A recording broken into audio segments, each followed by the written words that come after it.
The arena lights of Velkaris 9 shimmered like cold stars as the crowd gathered, their scaled, metallic, or crystalline bodies vibrating with anticipation. At the center of the circular pit stood Sarah, her stance steady, breathing calm, eyes unmoved by the storm of alien noise around her. Humans had been invited to this world as guests, but everyone knew this was a test, a challenge to measure human capability against the galaxy's fiercest beasts. Above the arena platform, Beastmaster Tholkar, a towering 8-limbed reptilian warlord, spread his obsidian-black wings and roared, "Observe, off-worlders! Today you face my greatest creation, my fiercest monster, and your human champion will fall." Jack stood behind Sarah, leaning casually on the rail as if he were about to watch a street performance rather than a life-or-death spectacle. He had seen Sarah fight before. He knew her courage, but this place, this creature, this entire planet, nothing made sense here. The aliens believed humans were fragile, soft-skinned anomalies, and maybe they weren't entirely wrong. But humans had one advantage the galaxy never seemed prepared for: empathy, and the chaotic unpredictability that came with it. A metallic gate screeched open. From the shadows crawled something massive, 8 meters tall, covered in molten red plates, each one glowing as though a furnace roared beneath. Its maw dripped corrosive acid. Its eyes burned with hatred. A creature bred to destroy everything except its master. The crowd screamed its name. "Vrarkoth! The World Skinner!" Sarah inhaled slowly. Jack blinked. Sarah. Tiny question. What's your plan?" Sarah didn't answer, because she didn't know. Vrarkoth charged. The arena shook. Its claws left cracks in the steel floor. The beast raised a taloned arm, ready to slice the human woman in half. And that's when Sarah noticed it. A flicker, a hesitation, a tremor in the beast's stance. Not rage, not bloodlust. Fear. Not of her, but of everything around it. It was suffering. Sarah didn't retreat. She stepped forward. The entire arena gasped. Even Tholkar leaned forward, wings dropping in shock. "Is the human malfunctioning?" Jack whispered. "Sarah, please tell me you're not being you right now." She kept walking. Vrarkoth snarled and slammed the ground beside her, the shockwave throwing dust into the sky. The crowd roared approval, certain this was the end. But Sarah didn't flinch. She lifted her hand. A soft gesture. A universal sign. "It's okay. I'm not your enemy." No one in the Velkari system had ever attempted such a gesture toward a war beast. Vrarkoth froze, its burning eyes flickering with confusion. Sarah took one more step, now only an arm's length away from something that had disintegrated tanks. "You're not angry," she whispered. "You're hurting, aren't you?" Vrarkoth made a deep, low rumble, not a threat, a whimper. Jack's jaw dropped. "Is it whining?"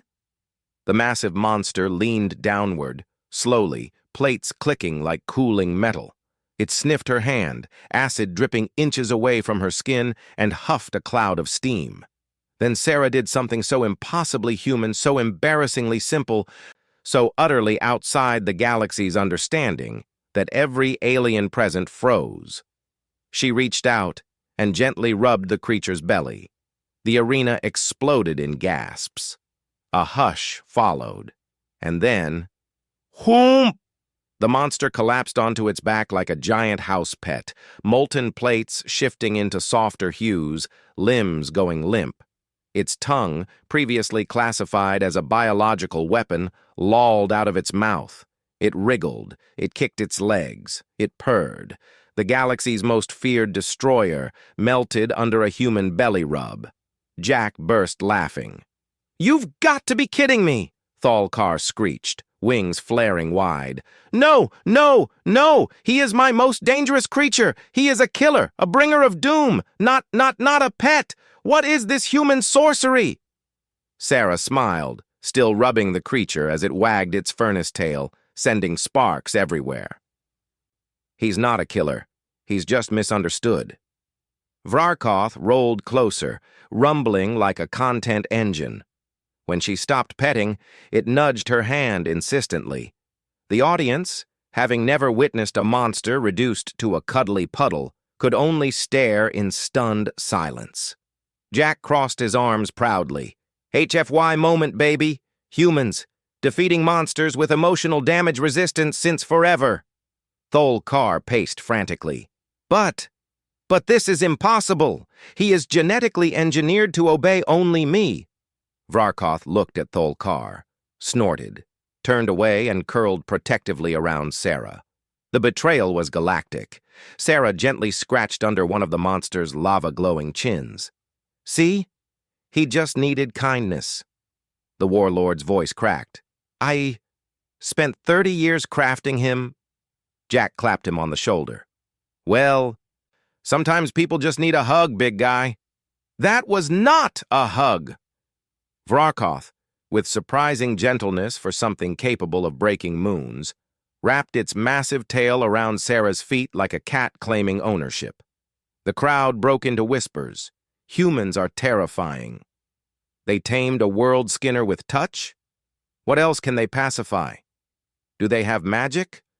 Or worse, empathy? Sarah looked at the stunned audience. You are all warriors, but you forget something. Power isn't only in claws or armor. Sometimes the strongest thing is kindness. The aliens had no category for this concept. Beastmaster Thol Kar collapsed to his knees, staring at Vrarkoth, the unstoppable god beast, now rolling around like a puppy demanding more belly rubs. Humans, he muttered, eyes trembling. What are you? Jack grinned wide. We're complicated. Epilogue. Weeks later, Vrarkoth refused to leave Sarah's side. Diplomats on Velkaris 9 wrote entire research papers trying to understand human touch-based beast pacification. Thol Kar, completely defeated, admitted humans might be the most unpredictable, dangerous, and strangely wholesome species in the galaxy. And Sarah? She gained a massive, lava-plated companion who followed her everywhere, guarded her fiercely, and demanded belly rubs at least 12 times a day. Jack liked to tease her. So, Sarah, you defeated the strongest monster in the galaxy. What's next? She smiled. I think I'm going to teach him how to fetch. Vrarkoth wagged his molten tail so hard it broke a wall.